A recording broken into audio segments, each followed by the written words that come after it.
राधे राधे मेरे प्यारे भाइयों बहनों माताओं व बंधुओं, संस्कार की बातें चैनल में आपका स्वागत है।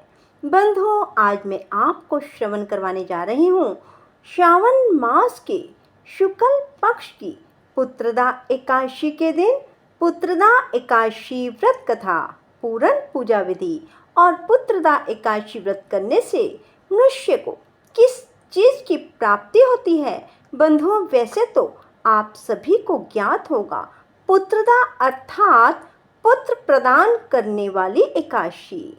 बंधुओं, कहा जाता है जो कोई भी श्रावण मास में आने वाली पुत्रदा एकादशी का व्रत करते हैं, उनके यहाँ यदि संतान नहीं है तो उन्हें संतान की प्राप्ति होती है, और जिनके यहाँ संतान है उनकी संतान को सुख समृद्धि की प्राप्ति होती है और उनका भाग्य उज्जवल होता है। बंधुओं, श्रावण मास के शुक्ल पक्ष की एकादशी को ही पुत्रदा एकादशी कहा जाता है। इस दिन भगवान जनार्दन की श्रद्धा पूर्वक पूजा की जाती है। भक्ति पूर्वक पुत्रदा एकादशी व्रत करने से सभी कामनाएं पूरी हो जाती हैं। संतान प्राप्ति की इच्छा रखने वाले को यह व्रत अवश्य करना चाहिए, और जो चाहते हैं कि उनके बच्चों के भाग्य उज्जवल हो, उन्हें भी पुत्रदा एकादशी का व्रत अवश्य करना चाहिए। बंधुओं, पुत्रदा एकादशी के दिन प्रातःकाल जल्दी उठें, स्नान आदि से निवृत्त होकर लड्डू गोपाल की पूजा करें। बंधुओं, लड्डू गोपाल की पूजा कैसे की जाती है, ये आप सभी जानते हैं। बंधुओं, लड्डू गोपाल को स्नान करवाएं, सुंदर सुंदर वस्त्र पहनाकर उन्हें आभूषणों से अलंकृत करें और फिर उन्हें तुलसी दल अवश्य अर्पित करें। भगवान को धूप दीप अर्पित करें और भोग अर्पित करें। बंधुओं, पूरा दिन भगवान के नाम जाप में बिताएं। भगवान की पूजा के बाद पुत्रदा एकादशी व्रत कथा पढ़ें या फिर श्रवण करें। रात को भगवान के समक्ष शुद्ध देसी घी का दीपक लगाएं और सारी रात हो सके तो जागरण करें, भजन कीर्तन करें। प्रातःकाल जल्दी उठें और फिर स्नान आदि से निवृत्त होकर भगवान को फिर से स्नान करवाएं, पूजा करें और फिर किसी ब्राह्मण को भोजन कराएं और फिर स्वयं व्रत का पारण करें। पुत्रदा एकादशी व्रत कथा। बोलो विष्णु भगवान की जय, लक्ष्मी माता की जय, लड्डू गोपाल की जय। भगवान श्री कृष्ण पांडु पुत्र युधिष्ठिर से कहते हैं, अब मैं तुम्हें श्रावण शुक्ला एकादशी व्रत की कथा श्रवण करवा रहा हूँ। ध्यान पूर्वक सुनो। प्राचीन काल की बात है। द्वापर युग में महिष्मती नगरी में महिजित नाम का एक प्रतापी राजा राज्य करता था। उसका बहुत बड़ा राज्य था, परंतु कोई पुत्र ना होने के कारण राजा महिजित को राज्य सुखदायक नहीं लगता था। पुत्र प्राप्ति के लिए राजा ने अनेक दान पुण्य यज्ञ हवन आदि उपाय किए, परंतु राजा को पुत्र की प्राप्ति नहीं हुई। वृद्ध अवस्था आती हुई देखकर राजा अपनी प्रजा के प्रतिनिधियों और विद्वान ब्राह्मणों को बुलाकर कहने लगा, हे प्रजाजनों, मैंने इस जन्म में तो कोई पाप नहीं किया।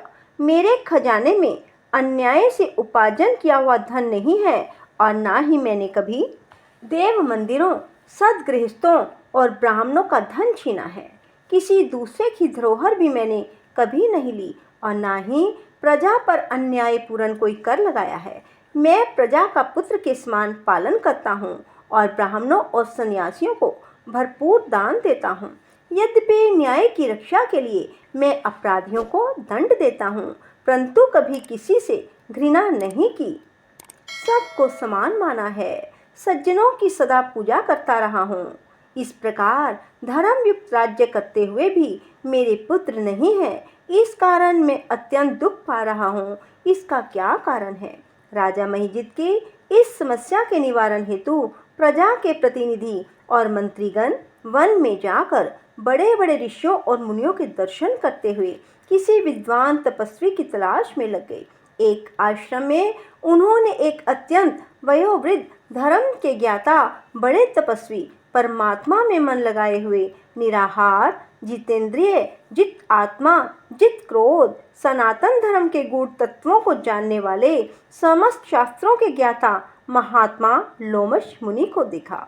एक कल्प के व्यतीत होने पर एक रोम गिरता था लोमश ऋषि का, इतनी अधिक थी उनकी आयु। सब ने जाकर लोमश ऋषि को प्रणाम किया और उनके सामने बैठ गए। उन्हें देखकर ऋषि बोले, आप लोग किस कारण से आए हैं? आप मुझे अपनी समस्या बताएं। निस्संदेह मैं आप लोगों का हित करूंगा। लोमश ऋषि के ऐसे वचन सुनकर सब लोग बोले, हे महर्षि, यद्यपि आप हमारी बात जानने में ब्रह्मा से भी अधिक समर्थ हैं, मगर फिर भी हम अपनी व्यथा कहते हैं। महिष्मतीपुरी का धर्मात्मा राजा महिजित प्रजा का पुत्र के समान पालन करता है, परंतु फिर भी वह पुत्रहीन है। हम लोग उसकी प्रजा हैं। अपने राजा के दुख से हम भी दुखी हैं। हमको पूर्ण विश्वास है कि आपके दर्शन से हमारा यह संकट अवश्य दूर होगा, क्योंकि महान पुरुषों के दर्शन मात्र से अनेक कष्ट दूर हो जाते हैं। आप कृपा करके राजा के पुत्र होने का उपाय बतलाएं। यह वार्ता सुनकर ऋषि लोमश ने थोड़ी देर के लिए अपने नेत्र बंद किए और राजा के पिछले जन्म का वृत्तांत ज्ञात कर लिया। लोमश ऋषि ने स्नेह आसक्ति वाणी में कहा, हे महानुभावों, आपका राजा पूर्व जन्म में एक निर्धन वैश्य था।